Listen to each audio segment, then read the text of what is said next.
Depuis début janvier, ce supermarché en plein cœur de Paris est le lieu de travail d'Isabelle Abadi. Elle n'est pourtant pas caissière, mais anthropologue.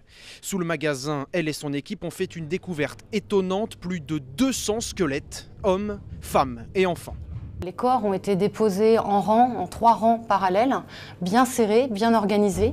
Le dépôt des corps ne se fait pas pêle-mêle. Au contraire, on a une organisation qui est bien prononcée. L'importance de la taille de la fosse, le nombre d'individus, tout ça, ça nous amène à penser qu'on est face à une crise de mortalité. L'hypothèse est d'autant plus crédible que le magasin se trouve sur l'ancien site du cimetière de l'hôpital de la Trinité, fondé au XIIe siècle et détruit au XVIIIe.